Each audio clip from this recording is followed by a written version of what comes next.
Good morning and welcome back to PSA TV. This is the Wake Up Call segment. I'm Avalon Williams. We have on the phone line with us this morning Mr. Anton Ewing. He is an employee with STORK, Trinidad and Tobago. Anton, good morning. Good morning all. Hi, how are you today? I'm great. I'm alive, thank God. And that is great. I know some of the workers got their visa packages on Monday. What's happening with you? Yes. Well, as with me and my grievances, right? Again, I'm saying congrats to these guys for getting what they were entitled, right? And again, I have to say that the OWTU, which is our union, the union that we stand in solidarity with, right, didn't have much of a part to play in this, in the sense of they never stood in solidarity with the guys when they were protesting in front of the company's compound for the justified visa package, as well as with me, right? I've lost all confidence in the union, right? To me, OWTU has lost their vision in the sense that they are a workers' union, right? And their vision was to struggle with employees, right, to ensure better working conditions, fair, justifiable salaries, and all these good things that they mantra and they preach solidarity and all this stuff. And I have not seen that from the OWTU. Right, and consider that I was the person who, again, and I stress on this, had unwavering faith and loyalty to the OWTU. And when I needed them most, I felt that I was standing alone. Right, in the sense that presently on my job since August 27, 2018, since I returned to work after an injury, I have been given no duties. I have been assigned to no duties till today. Right? So Anton, August 2019. Anton, you're going to a company every single day and you don't have anything to do. Is that what it is? And guys don't understand the strategy behind it and how frustrating and mentally challenging this is.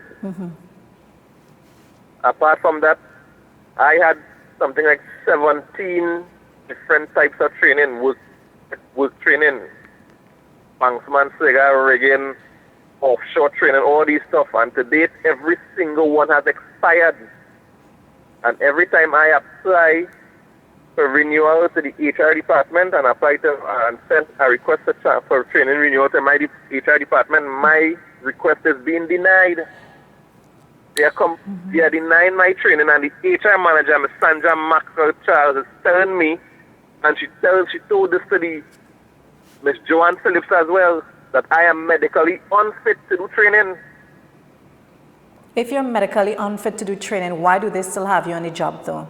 Why are they not addressing the situation with you? What I'm saying is, which the union knows, Ms. Sandra Maxwell Charles, the HR personnel, she is not certified to make this call. She cannot deem me medically unfit. She's not a general practitioner. Right? And I have medical certificate from company doctors that clearly defines what I can and cannot do when it comes to medical definition, and nowhere the medical certificate said I cannot do training. Right? All these things are geared specifically at me because of my role in unionizing the company. I am a target. Right? And the OWTU has been so-called allegedly handling my grievance since 2017. Anton, why do you think that your union representative is not representing you? What is there a reason behind this?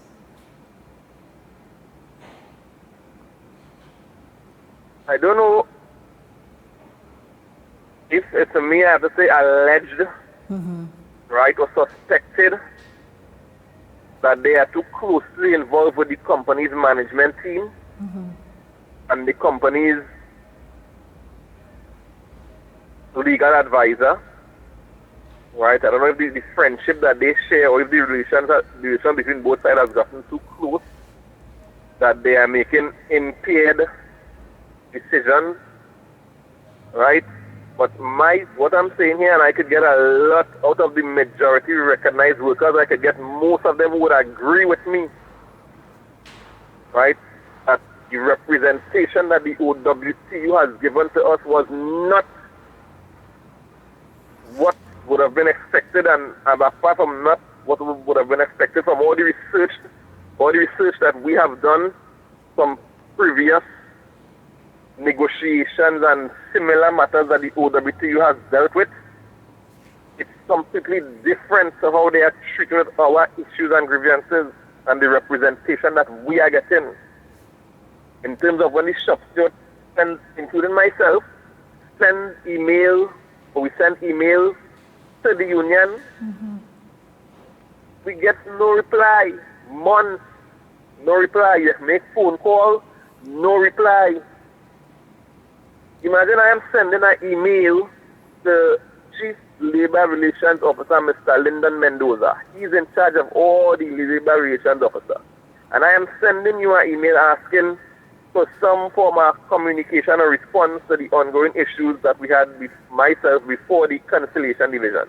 And your reply to me on this email after I told you that the Labor Relations Officer, Joanne Phillips, has given me no reply is that email received will forward accordingly. So I had to reply to him again saying, well, Comrade Mendoza, you are in the Chief Labor Relations Officer. You're supposed to be fully aware of what goes on in the department. So what information have received and who will you forward the information I am asking for to? Have Mr. Mendoza and his members join with you guys for the protest outside of the company? Was any of that? They were not there. Like I said earlier on, the workers stand alone. When Mr. Mendoza or Comrade Mendoza was contacted, right, his response was that STORK doesn't owe him any money. That was his response. Right? So the guys stood in solidarity or stood in unity alone. They had no unity there. There was the workers alone by the front gate. Every day they were there alone. Nowhere in any clippings you would see any union representation there from the LRO department, none. And they were in constant communication with the union. Yeah? So Anton, Hello? yeah, so are you just going to continue showing up at the office without any duties assigned to you? Yes, because like I just say, I just comply and then contest. I would show up because I am obligated. It is within my working, my permanent contract that I report for duties 7 a.m. or whatever time. Right? And again, what I would say is, the HR manager, again, and all that I'm saying here was discussed in the presence of the LRO that was assigned to our STORK unit. Right? All my years of working, my PD4 and everything would show that I was accustomed or I was earning a particular income for the year. Since this union activity with me and this whole union thing coming into effect and all this, I am earning like 1/3. Because I am not given any overtime whatsoever. None. Right? Where I have track record to show all my PD4 for the last 8 years, I was making like certain amount of hours for the week or for the month, or what has been stopped. And what is so hurtful to me, the union knows of this strategy. The union is how many years in existence dealing with these type of things. So it knows fully well that these are the strategies that will be used by the HR or the company. And they know what avenues to use or what type of the IRA or the law to use to combat these things, but they choose and they are doing nothing about it. Right? They are telling me, the union, telling me that, okay, your matter is correct before the ministry. Right? That's what they are saying. Yeah, the matter is correct before the ministry. But how long it took before the matter is before the ministry? Is it practice of the union to take 2 years from the time, from the existence of a grievance, to take 2 years before they report the grievance to the ministry? Is that the best practice, or is that the required practice for the functions of the OWTU or any labor union? Anton, besides Mr. Mendoza, though, have you reached out to any other executive person on the OWTU board? I have written letters, plural letters, to the executive of the union. I had met with the executive of the union twice. And what they telling me, I had asked them, I said, because of the tension between Comrade Joanne and myself, now I say with the word tension, but if they say I'm misunderstanding, well, because of the difference in opinion, I am requesting to be assigned a different LRO. And the union directly told me no. No. What I've told them and proven to them with facts that Comrade Joanne had reported after I gave her my grievance in 2017. She reported it to the ministry in 2019. And she reported the wrong grievance. I gave her two grievances to report. She reported one January 2019 and one a couple months after in 2019. And I am saying to them that by doing this, I am being directly made to endure unnecessary heartache and stress and frustration because of the length, the duration of time that the matter is being taken to be addressed by my LRO. As well as I would have thought I reported a grievance to the LRO, and her being the trained, experienced, long-standing LRO, she would use her LRO training to put the grievance I reported to her in the right context and report it to the ministry. That was not done. I reported to you that I was working as a supervisor for the last 3 years. Yet the company come now and just demote me, right? And I'm in the shop as a fabricator, and now I have not been sent for any training. Comrade Joanne went to the ministry and report that the company has failed to assign me acting opportunity. Anton, well, I'm really, really sorry to hear what's happening with you, but I have spoken to our president here and also have spoken to the VPs as well to see how best they could assist you. You know, we're opening our doors to you. You can come into our office so we can go through some stuff with you. Yes, I am looking forward to this. Yeah. I know. Right, so, go on. Yeah, right. In this aspect, right, it is again so disheartening to me, right, and to a lot of the guys. So I'm in the company here every day, and I'm still hearing the cries of the guys. You recognize majority workers who pays dues every single week. To know that this is the standard they take because of the conditions that were being afforded to them and working conditions and all these things. And the union that they stand with in solidarity, and thought that would have been the union to fight for the rights of the worker, which is the mantra of the union, has not shown that level of working or concern of the workers. Other guys, if it did disgruntlement and the disappointment between the workers right now, with the representation of the OWTU.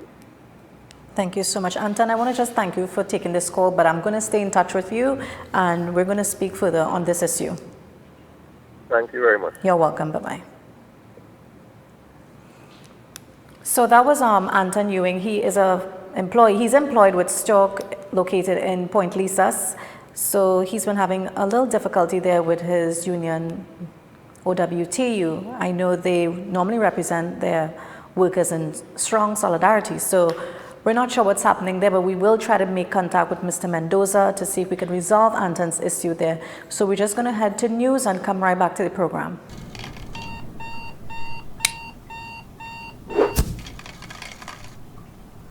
Good morning, TNT, and welcome back to PSA TV. This is a wake-up call segment. I'm Avalon Williams. Thanks for joining us again.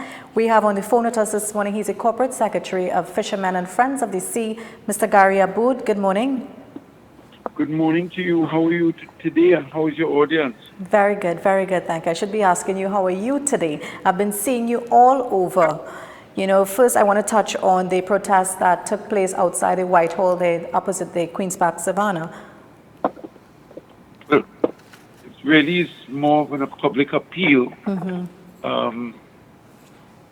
know, I'm so concerned about the issue of what's on Duke and the manner in which this is evolving. So we all have to be on guard, because it's as though we're under attack.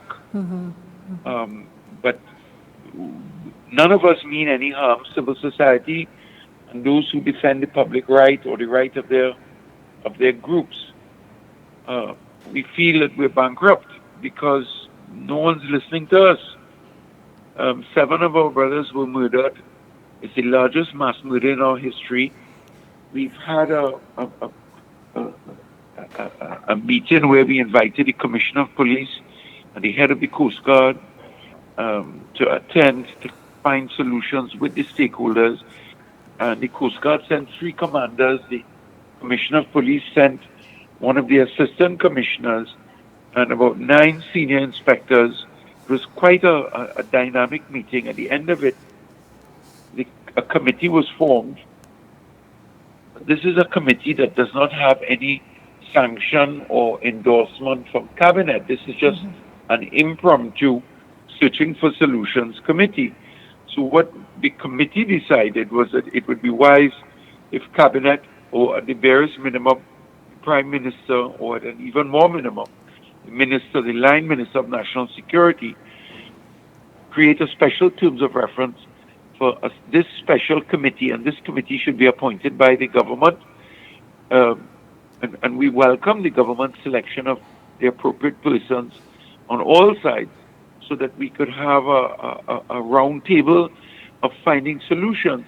The committee came up with 12 recommendations, mostly from the stakeholders themselves, of simple things that are easy to implement that would create a much greater sense of safety at sea.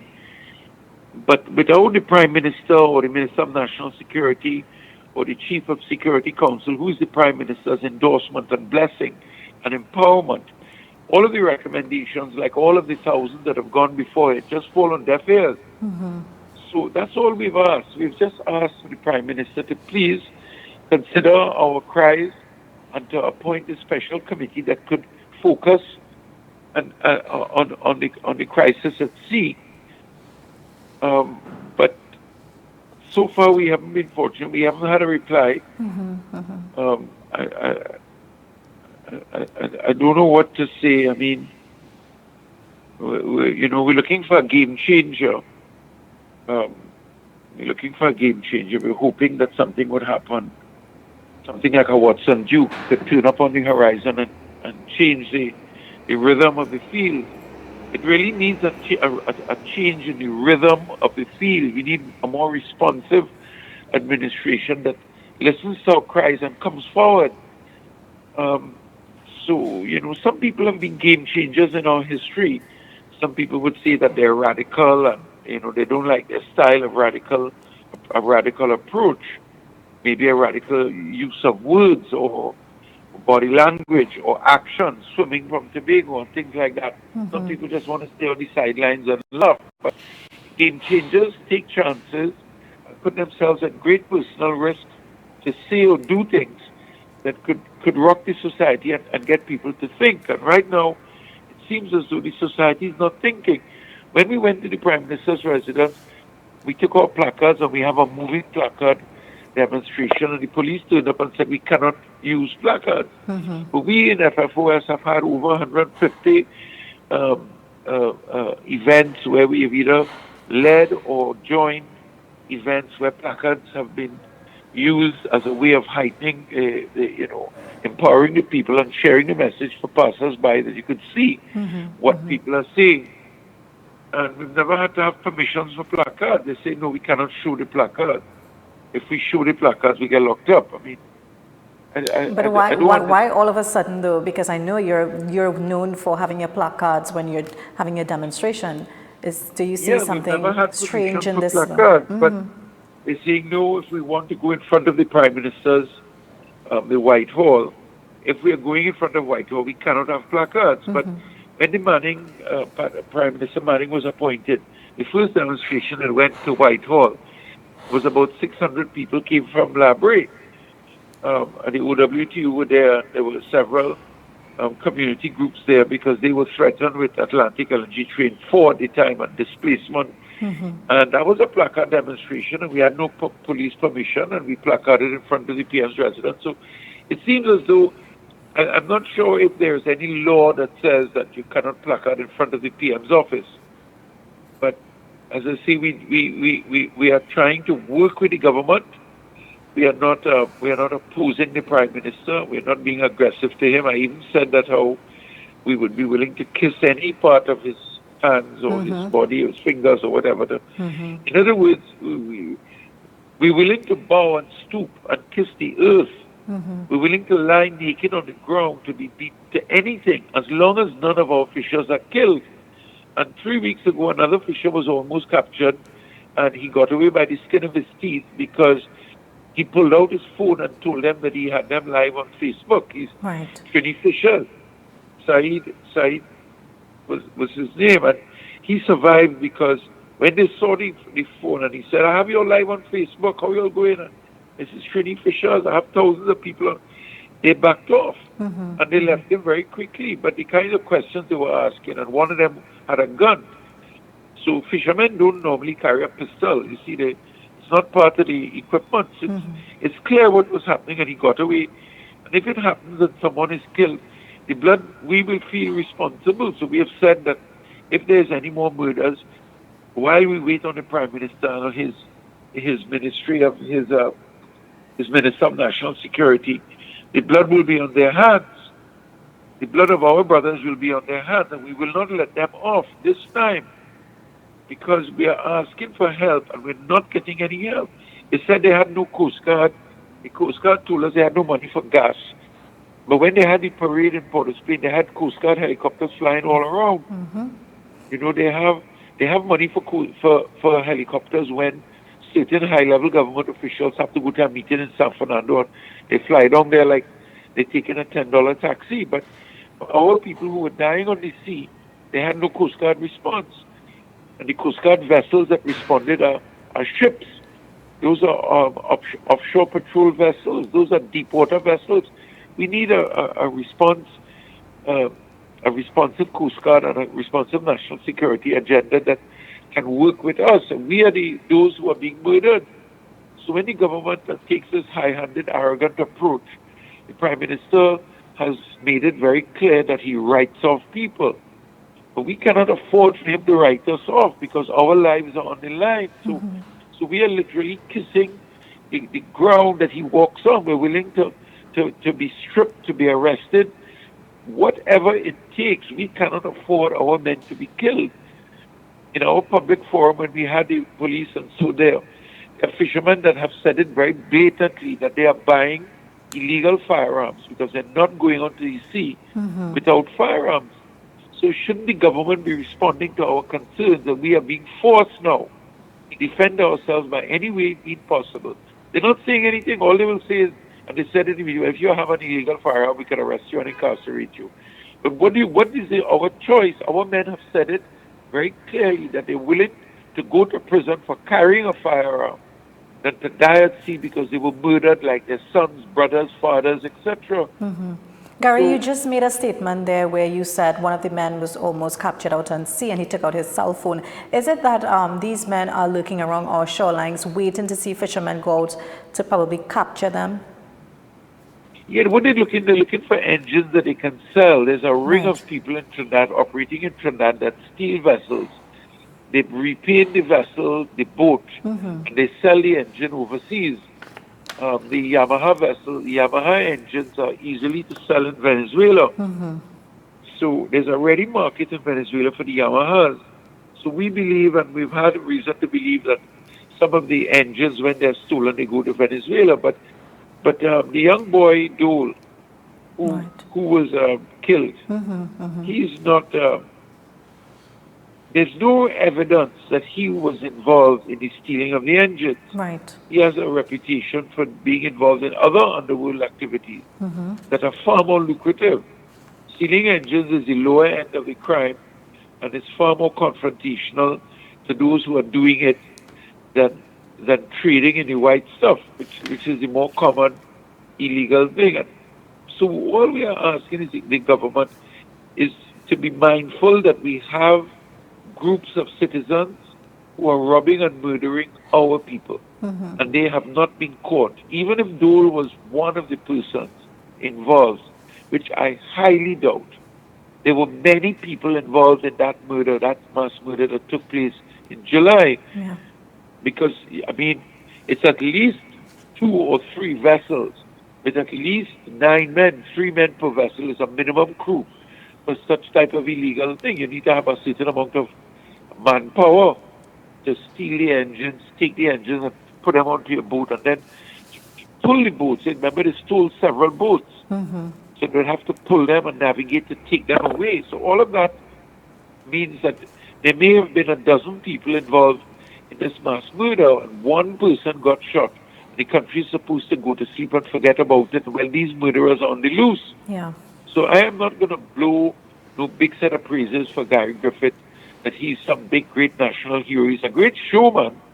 And, you know, Stuart Young is a great showman. He looks great with the Fu Manchu beard and, you know, the whole posture and the aggressive nature. You know, all of the politicians now, they have this aggressive nature because they think it's popular, and say, perhaps it is, and I'm glad for them. But look at the amount of people that are being murdered. Look at the amount of crimes that are being solved.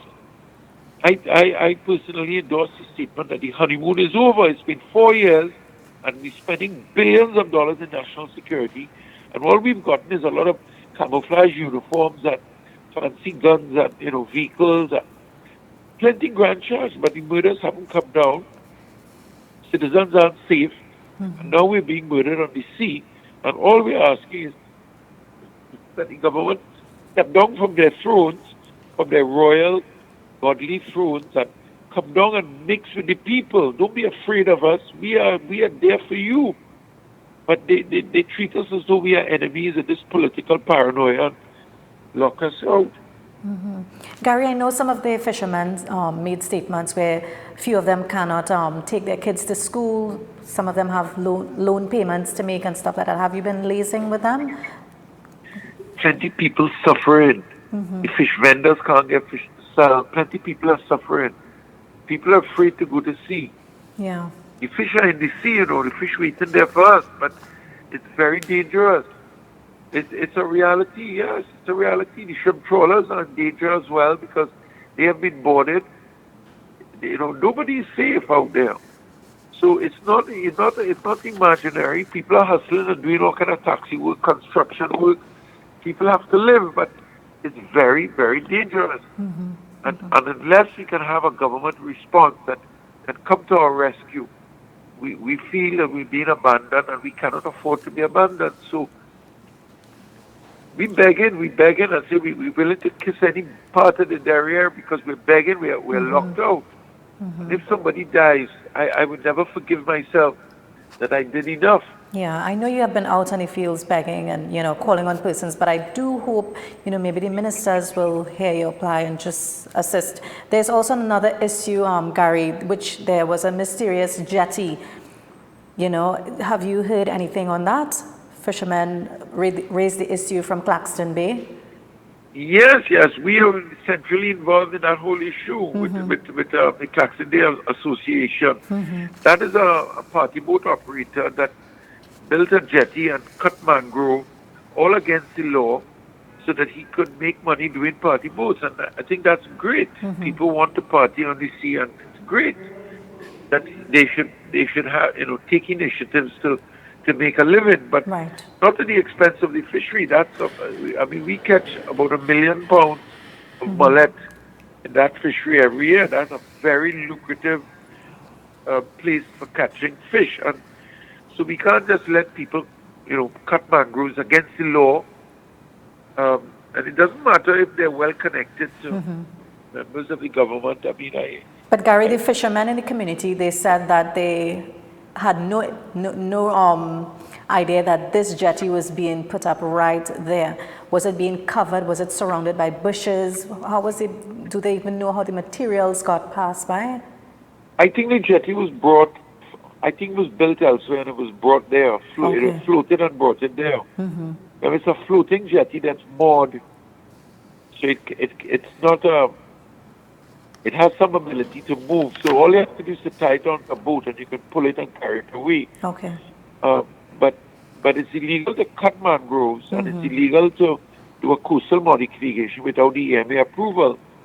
Because the person is well connected to the central government, the question arises, will friends of the party be arrested? I have no doubt that they will.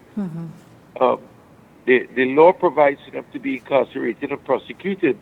You cannot cut mangroves with impunity. So question is whether, what has happened to us in the past, and it happened in the past with a former Speaker of the House, who, was a very strongly associated with the ruling government, where they cut and bulldozed mangroves. And for 2 years we reported it to the EMA and they did nothing until the development was finished. And then they charged them a pittance, it worked out about $100 per house lot as a penalty for bulldozing the mangroves. So you're selling a house lot for $600,000-700,000 TT dollars for each house lot, very upmarket housing development in Rosillac. And, the EMA charged you $100 per house lot. So they did enforce the law because FFO has prosecuted the EMA for not enforcing the law. So they came forward and enforced the law. But there are ways that you can navigate around the law so that the violator can get off scot-free. So, this is a sad reality. It's supposed to enforce the law without fair favor. If Gary Aboud or Watson Duke broke the law, they would lock us up and charge us and hold us in handcuffs before the court, persecute us. But when friends of those in power do it, someone turns a blind eye. And these are the things that are demoralizing our country and causing more and more crime. When one law is flouted openly and everyone knows it and can see it, every single other law is weakened in a country. And that was said by Benazir Bhutto when she was speaking to George Bush in Washington before she was murdered. And likewise here in Trinidad, when a government agent or agency or someone who is well connected is allowed to bypass and skirt a law openly, get away with it, everyone else is encouraged to break another law. Yeah. So there's a correlation between gang warfare and murder and politically driven corruption. I have no shame in saying that I do not think that that what is meant in the Bible about a rich man going to heaven is as difficult as passing through the eye of a needle. I think what my interpretation is that the evil is not the wealth, it is the love of the wealth. It is the things that one does to acquire the wealth and to protect it, and the stinginess of those who have it. It is not the wealth itself that is evil. So I bear no grudge against the capitalist who is, having the party boat and making a couple $100,000 a month or a day or a week or whatever. I'm glad for him. But do not do it in a way that you love to make the money so much that you'll break the law and compromise and disadvantage the fishers. No. So, Gary, would you be That is- going to the EMA and the Ministry of Agriculture and Fisheries to launch an investigation into it? Whether it was approved, they have... the law provides that if they don't do what they're supposed to do, we will take them to court on behalf of the fishers, certainly. And they know it. Yeah. They know it. That's why they tap my phones, because they know that we don't make joke. We've taken the government to court. I think it's 31 times so far in the past 21 years. A lot of people say, oh God, you're a big UNC. But we've taken the UNC and the PNM. I've taken my own family to court in Las Cuevas. We don't make joke. Yeah. People are saying how we picking on these people in Claxton Bay because these are Indians. I do pick on Syrians, all this kind of racial evil nonsense. But I am not a Syrian, and I don't think we have any Africans safe, and except for a few Ghanaians that are here. And I only know a few Indians with the smugglers with the. I only know a few Indians who are here in Trinidad. What I know is we have Trinidadians, and we have Trinidadian Tobago passports. Yep.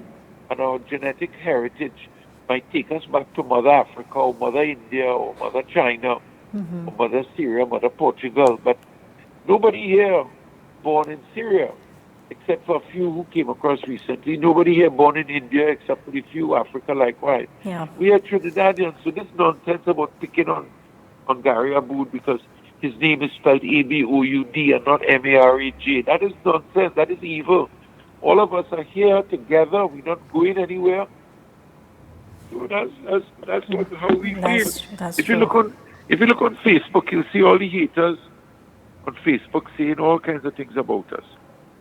That's minor. You know, why do talk about Thomas Peak and Econocar Rentals? I've reported both of them. Both of them, and I grew up with the Peaks. The boys at the Peaks was my neighbor when I was a child. And I've reported them, and they know I've reported them, and I've reported Econocar. That's my partner, Everett Carter, Sadhu. Those are my partners from all my life, and they're well vexed with me. But you can't break the law and expect that, you're going to break the law and I'm going to be stupid about it. No. Watson Duke wouldn't be quiet about it. If his friend was breaking the law, he would stop his friend. Yeah. So we have to follow the example of the good people around us. Gary, I also saw that you showed up at the conference here that NATUC held at the PSA rooftop on Sunday. Yes. Yeah. I mean, Yes. when you look at the crowd, you saw everybody there. What was your thought on that whole conference? People are afraid. People are afraid. Everybody is afraid. And all of the speakers spoke so brilliantly, so eloquently, and so smart. I mean, Were you afraid as well? Well, I know they're coming for me, but I'm not really afraid. I'm willing to go down, whatever I have to do. I cannot afford our people to be bulldozed, bullied, murdered. I deal with Watson shoulder to shoulder with him. If I have to die, if someone has to kill me, I have to go. And my wife and my mother, they were vexed with me when I talk like that. But, I mean, if we have to go, we have to trust in the Lord that this is our time, and we have to be sure that we did the right thing. But I cannot put my privates between my legs and pretend that, I'm a eunuch, and, I'm not like that. I'm a man, and I have to do what is right before God and before my conscience. So I'm not threatening anybody, and I'm not inciting any violence. Yeah, we have to be mindful of what we're saying. Yes, but they are threatening us. They are being violent against us. When they lock us out and they don't listen to what we are saying, they don't come to our rescue. They are being subliminally aggressive towards us. When they let us die at sea, and they don't have any Coast Guard, and the Coast Guard tell us they don't have gas, and then they don't have boats, and none of the boats working. When the Minister of National Security has no boats and promised us boats since November the 7th of last year to repair the interceptors, and a year later he didn't repair the blasted boats. They are being aggressive and evil, and they're not showing complying with their duty, a duty of care towards us. So if a parent lets a child starve, then the parent is evil. So what are we supposed to do? So children revolt against parents, and subjects revolt against governments. But what are our choices? The public has to carefully think about it. What are we to do? So if they want to come and lock me up for saying that I will go down fighting and I will, if I have to die, I will die. I'm not breaking any law. They want to bring an 1812 law to say that I'm being seditious and I'm threatening the Prime Minister. The Prime Minister, by not responding to our appeals, is threatening us because he has the control and the authority to empower us to be a part of a solution. And when he locks us out of a problem that needs public participation, what is he doing? He's putting us in the line of fire to be slaughtered at sea. So if we come up there and we make noise, they say we cannot show a placard. We coming back with our placards. If I have to get locked up for showing a placard and beaten by the police as we were in the past, so be it. That wouldn't be good news to hear, Gary. So you need to be very mindful. Yes, but what is the worst that they could do? Come and lock me up for saying that we are at risk, that the Prime Minister, by abandoning us, is putting us at risk. He's the one that is being aggressive to us in a subliminal manner by not listening to our cries, by not coming to our rescue. All we're asking is that Cabinet appoint a committee, create some official mechanism that our recommendations could be properly tabled in a forum that they could hear it and record it and deal with it and consider it. Then it'd be some, but locking us out and putting us at risk where we could be murdered. I mean, they are the aggressors, you know. Yeah. You have to understand that if a parent sends a child to school without food, or if a parent sends a child to cross the road knowing that vehicles could knock down the child, then what do you think of the parent? If the child becomes angry and runs away or curses the parent, think about it. Think about it. Isn't the child well within the right? If the child's brother, there are two brothers in a house, and the mother tells the child, cross the street, and a car killed the child, and then the mother tells the second surviving child, cross the street, and the child curses the parent and threatens them, and pulls up a stick and says, I'm going to hit you. How dare you tell me cross the street? My brother just died. Are you going to say that that is sedition and that child should be locked up? Yep. Gary, I want to thank you so much for taking this call with us. I know we're just pressing on time, and to say to you to continue. Yes. Watson is a good man. His heart is in the right place. That's what we need. Okay, bye for now. Take care, Gary. Thanks so much. Bye-bye. So that was Gary Aboud. He is a corporate secretary for the Fishermen and Friends of the Sea. He's calling on the Prime Minister to sit with him and go through his 12 recommendations he has regarding the fishermen going out on sea, the safety of these fishermen who are actually scared to go out on sea.